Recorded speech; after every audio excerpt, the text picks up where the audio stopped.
Hi guys, welcome back to my YouTube channel that is Swapna's tutorial. So ನೀವೇನೇ ನನ್ನ ಚಾನಲ್ಗೆ subscribe ಆಗಿಲ್ಲ ಅಂದರೆ ಪ್ಲೀಸ್ ಸಬ್ಸ್ಕ್ರೈಬ್ ಆಗಿ, ವೀಡಿಯೋಸ್ನ ಲೈಕ್ ಮಾಡಿ, ಶೇರ್ ಮಾಡಿ, ಹಾಗೆ ಕಮೆಂಟ್ ಮಾಡಿ. ಸೊ ಇವತ್ತು ನಾನು ಮಾಡ್ತಿರೋ ಸಬ್ಜೆಕ್ಟ್ ಯಾವುದು ಅಂದರೆ ಒಂದು ಥರ್ಡ್ ಸೆಮ್ BComನ ಫಿನಾನ್ಷಿಯಲ್ ಮ್ಯಾನೇಜ್ಮೆಂಟ್ ಅನ್ನೋ ಒಂದು ಸಬ್ಜೆಕ್ಟ್ನ ಎಕ್ಸ್ಪ್ಲೈನ್ ಮಾಡ್ತೀನಿ. ಸೊ ಅದರಲ್ಲಿ ಚಾಪ್ಟರ್ 5 ಬಂದುಬಿಟ್ಟು ಡಿವಿಡೆಂಡ್ ಡಿಸಿಷನ್ ಅಂತ ಹೇಳಿ ಈ ಒಂದು ಚಾಪ್ಟರ್ನ ಈ ಒಂದು ವಿಡಿಯೋದಲ್ಲಿ ಸ್ವಲ್ಪ ಟಾಪಿಕ್ಸ್ನ ಕವರ್ ಮಾಡ್ತಾ ಹೋಗ್ತೀನಿ.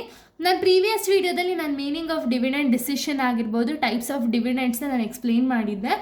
ಸೊ ಈ ಒಂದು ವಿಡಿಯೋದಲ್ಲಿ ಟೈಪ್ಸ್ ಆಫ್ ಡಿವಿಡೆಂಡ್ ಪಾಲಿಸೀಸ್ ಮತ್ತು ಸಿಗ್ನಿಫಿಕೆನ್ಸ್ ಆಫ್ ಸ್ಟೇಬಲ್ ಡಿವಿಡೆಂಡ್ ಪಾಲಿಸೀಸ್ನ ನಾನು ಈ ಒಂದು ವಿಡಿಯೋದಲ್ಲಿ ಎಕ್ಸ್ಪ್ಲೇನ್ ಮಾಡ್ತಾ ಹೋಗ್ತೀನಿ. ಓಕೆನಾ?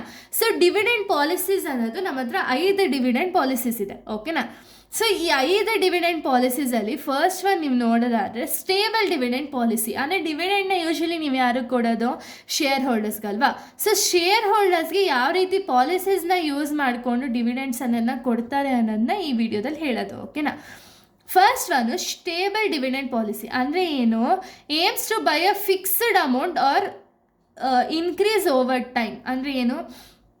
ಸೊ ಇಲ್ಲಿ ಕಂಪನಿಯವ್ರು ಏನು ಮಾಡ್ತಾರೆ ಅಂದರೆ ಸ್ಟೇಬಲ್ ಡಿವಿಡೆಂಡ್ ಪಾಲಿಸೀಸ್ನ ಅಡಾಪ್ಟ್ ಮಾಡಿಕೊಂಡು ಶೇರ್ ಹೋಲ್ಡರ್ಸ್ಗೆ ಒಂದು ಫಿಕ್ಸ್ಡ್ ಅಮೌಂಟು, ಅಥವಾ ಈಗ ಪ್ರಾಫಿಟ್ ಆಯಿತು ಅಂದರೆ ಜಾಸ್ತಿ ಅಮೌಂಟ್ನ ಪೇ ಮಾಡೋದು, ಅಥವಾ ಲಾಸ್ ಆಯಿತು ಅಂದರೆ ಸ್ವಲ್ಪ ಕಡಿಮೆ ಅಮೌಂಟ್ನ ಪೇ ಮಾಡೋದು, ಈ ರೀತಿ ಮಾಡಿಕೊಂಡು ಕಂಪನಿಯವರು ಒಂದು ಶೇರ್ ಹೋಲ್ಡರ್ಸ್ಗೆ ಒಂದು ಸ್ಟೇಬಲ್ ಅಂದರೆ ಪ್ರಾಪರಾಗಿರೋ ರೀತಿ ಒಂದೇ ಸಮ ಡಿವಿಡೆಂಡ್ನ ಏನಾದ್ರು ಕೊಟ್ಟರು ಅಂದರೆ ಅವಾಗ ಅವ್ರು ಏನು ಅಡಾಪ್ಟ್ ಮಾಡಿರ್ತಾರೆ ಅಂದರೆ ಸ್ಟೇಬಲ್ ಡಿವಿಡೆಂಡ್ ಪಾಲಿಸೀಸ್ನ ಅಡಾಪ್ಟ್ ಮಾಡಿರ್ತಾರೆ. ಓಕೆನಾ? ಇನ್ನು ಕಾನ್ಸ್ಟೆಂಟ್ ಡಿವಿಡೆಂಡ್ ಪಾಲಿಸೀಸ್ ಅಂದರೆ ಏನು ಅಂದರೆ pays a fixed percentage as amount of company's earnings. ಅಂದರೆ ಏನು? ಸೊ ಇಲ್ಲಿ ಏನು ಮಾಡ್ತಾರೆ ಅಂದರೆ ವೆದರ್ ಕಂಪನಿ ಪ್ರಾಫಿಟ್ ಆಗಲಿ ಅಥವಾ ಲಾಸ್ ಆಗಿ ಕಂಪನಿ ಏನು ಮಾಡ್ತಾರೆ ಅಂದರೆ ಶೇರ್ ಹೋಲ್ಡರ್ಸ್ಗೆ ಒಂದು ಫಿಕ್ಸ್ಡ್ ಪರ್ಸೆಂಟೇಜ್ ಆಫ್ ಅಮೌಂಟ್ನ ಕೊಡ್ತಾರೆ. ಅದನ್ನು ನಾವು ಕಾನ್ಸ್ಟೆಂಟ್ ಡಿವಿಡೆಂಡ್ ಪಾಲಿಸಿ ಅಂತ ಹೇಳಿ ಕರಿತೀವಿ. ಓಕೆನಾ? ಇನ್ನು ನೆಕ್ಸ್ಟು ರೆಸಿಡ್ಯುಯಲ್ ಡಿವಿಡೆಂಡ್ ಪಾಲಿಸಿ ಅಂದರೆ ಏನು ಅಂದರೆ after the company pay all the funds remaining amount paid as dividend. ಅಂದರೆ ಏನು? ಕಂಪನಿಯವರು ಎಲ್ಲೆಲ್ಲಿಂದ ಡೆಪ್ಟ್ ತೊಗೊಂಡಿರ್ತಾರೆ ನೋಡಿ, ಅಂದರೆ ಸಾಲ ತೊಗೊಂಡಿರ್ತಾರಲ್ಲ, ಸೊ ಅಲ್ಲಿರೋರಿಗೆಲ್ಲ ಅಮೌಂಟ್ನ ಪೇ ಮಾಡಿದ್ಮೇಲೆ ರಿಮೈನಿಂಗ್ ಅಮೌಂಟ್ ಏನಿರುತ್ತಲ್ಲ ಅದನ್ನು ಶೇರ್ ಹೋಲ್ಡರ್ಸ್ಗೆ ಕೊಡ್ತಾರೆ. ಅದನ್ನು ನಾವು ರೆಸಿಡ್ಯುಯಲ್ ಡಿವಿಡೆಂಡ್ ಪಾಲಿಸಿ ಅಂತ ಹೇಳಿ ಕರೀತಾರೆ. ಓಕೆನಾ?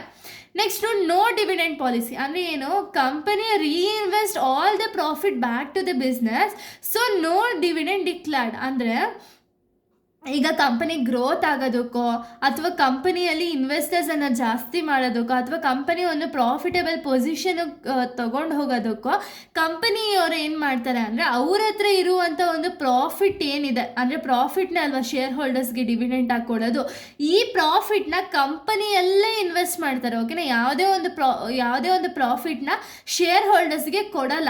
ಓಕೆನಾ? ಕಂಪನಿ ಏನಿದೆಯಲ್ಲ ಆ ಪ್ರಾಫಿಟ್ ಏನು ಅರ್ನ್ ಮಾಡಿರುತ್ತಲ್ಲ ಅಷ್ಟು ಪ್ರಾಫಿಟ್ನು ಕೂಡ ಕಂಪನಿಯಲ್ಲೇ ಇನ್ವೆಸ್ಟ್ಮೆಂಟ್ ಮಾಡಿಕೊಂಡ್ರೆ, ಅಂದರೆ ಕಂಪನಿ ಗ್ರೋತ್ ಆಗಬೇಕು ಅಂತ ಹೇಳಿ ಕಂಪನಿಯಲ್ಲೇ ರೀಇನ್ವೆಸ್ಟ್ಮೆಂಟ್ ಮಾಡಿದ್ರೆ ಅವಾಗ ನಾವು ನೋ ಡಿವಿಡೆಂಡ್ ಪಾಲಿಸೀಸ್ ಅಂತ ಹೇಳಿ ಕಂಪನಿಯವರು ಡಿಕ್ಲೇರ್ ಮಾಡ್ತಾರೆ. ಓಕೆನಾ?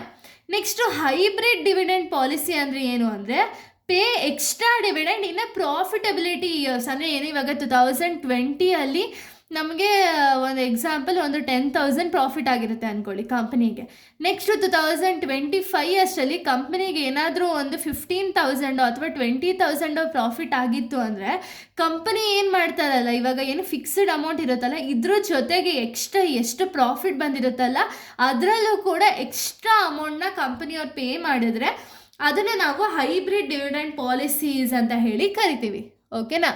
ಸೊ ಇದು ಟೈಪ್ಸ್ ಆಫ್ ಡಿವಿಡೆಂಡ್ ಪಾಲಿಸಿ. ಇನ್ನು ಸಿಗ್ನಿಫಿಕೆನ್ಸ್ ಆಫ್ ಸ್ಟೇಬಲ್ ಡಿವಿಡೆಂಡ್ ಪಾಲಿಸೀಸಿಂದ ಏನೇನೆಲ್ಲ ಇಂಪಾರ್ಟೆನ್ಸ್ ಅಥವಾ ಸಿಗ್ನಿಫಿಕೆನ್ಸ್ ಇದೆ ಅಂದರೆ ಪ್ರೊವೈಡ್ಸ್ ಎ ಸೆಕ್ಯೂರಿಟಿ. ಅಂದರೆ ಏನು? ಸ್ಟೇಬಲ್ ಡಿವಿಡೆಂಡ್ನ ಏನಾದ್ರು ಕಂಪನಿ ಅರ್ನ್ ಮಾಡ್ತಿದೆ ಅಂದರೆ ಆವಾಗ ಕಂಪನಿಗಾಗಿರ್ಬೋದು ಅಥವಾ ಶೇರ್ ಹೋಲ್ಡರ್ಸ್ಗಾಗಿರ್ಬೋದು ಒಂದು ಸೆಕ್ಯೂರಿಟಿ ಅನ್ನೋದಿರುತ್ತೆ. ಯಾಕೆ ಅಂದರೆ ಅವ್ರು ಎಷ್ಟೇ ಇನ್ವೆಸ್ಟ್ಮೆಂಟ್ ಮಾಡಿದ್ರು ಕೂಡ, ಇವಾಗ ಸ್ಮಾಲ್ ಅಮೌಂಟ್ ಆಗಿರ್ಬೋದು, ಲಾರ್ಜ್ ಅಮೌಂಟ್ ಆಗಿರ್ಬೋದು, ಅವರಿಗೆ ರಿಟರ್ನ್ಸ್ ಬಂದೇ ಬರುತ್ತೆ ಅಂತ ಹೇಳಿ ಅವರಿಗೆ ಗ್ಯಾರಂಟಿ ಇರುತ್ತೆ. ಸೊ ಅದಕ್ಕೆ ಇಲ್ಲೊಂದು ಸೆಕ್ಯೂರಿಟಿ ಅನ್ನೋದು ಇರುತ್ತೆ. ಓಕೆನಾ?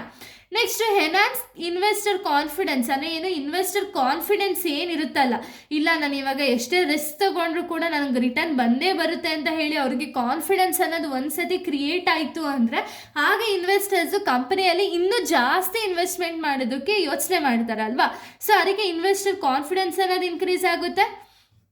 Next attracts income oriented investors, ಅಂದರೆ ಏನೋ ಕಂಪನಿ ಒಂದು ಇನ್ವೆಸ್ಟರ್ಸ್ ಯಾರಿರ್ತಾರೆ ನೋಡಿ, ಶೇರ್ ಹೋಲ್ಡರ್ಸ್, ಇವ್ರಿಗೆ ತುಂಬ ಜನದ ಮೈಂಡ್ ಸೆಟ್ ಏನಿರುತ್ತೆ ಅಂದರೆ, ಇಲ್ಲ ನಾನು ಹಾಕಿದ ತಕ್ಷಣ ಇನ್ಕಮ್ ನನಗೆ ಪ್ರಾಫಿಟ್ ಅಥವಾ ಡಿವಿಡೆಂಡ್ ಅನ್ನೋದು ಜಾಸ್ತಿ ಸಿಗಬೇಕು ಅಂತ ಹೇಳಿ ಅಂದ್ಕೊಂಡವ್ರಿಗೆ ಈ ಒಂದು ಸ್ಟೇಬಲ್ ಡಿವಿಡೆಂಡ್ ಪಾಲಿಸಿ ಅನ್ನೋದು ಬೆಸ್ಟ್ ಇರುತ್ತೆ. ನೆಕ್ಸ್ಟ್ ರೆಡ್ಯೂಸ್ ಅನ್ಸರ್ಟನಿಟಿ, ಅಂದರೆ ಏನೋ ಇವಾಗ ಏನೋ ಒಂದು ಲಾಸು ಅಥವಾ ಡೆಫ್ಟ್ ಏನೋ ಆಗಿ ಅಮೌಂಟ್ ಕಳ್ಕೊಂಡು ಡಿವಿಡೆಂಡೇ ಸಿಗಲ್ಲ ಅಂತ ಹೇಳಿ ಭಯ ಪಡೋ ಅವಶ್ಯಕತೆ ಇರಲ್ಲ. ಯಾಕೆಂದರೆ ಇಲ್ಲಿ ಸ್ಟೇಬಲ್ ಆಗಿರುತ್ತೆ ಡಿವಿಡೆಂಟು, ಯಾವಾಗಲೂ ಕೂಡ ಸೇಮ್ ಅಮೌಂಟ್ನೇ ಡಿವಿಡೆಂಟಾಗಿ ಪೇ ಮಾಡ್ತಾರೆ. ಸೊ ಅದಕ್ಕೆ ಇದೆಲ್ಲ ಒಂದು ಸಿಗ್ನಿಫಿಕೆನ್ಸ್ ಆಗಿದೆ. ಓಕೆನಾ? ಸೊ ಇಲ್ಲಿಗೆ ಒಂದು ಟಾಪಿಕ್ ಅನ್ನೋದು ಕಂಪ್ಲೀಟ್ ಆಗುತ್ತೆ. ನೆಕ್ಸ್ಟ್ ವಿಡಿಯೋದಲ್ಲಿ ನಾನು ಬೇರೆ ಒಂದು ಟಾಪಿಕ್ನ ಎಕ್ಸ್ಪ್ಲೈನ್ ಮಾಡ್ತೀನಿ. So thank you guys, thanks for watching.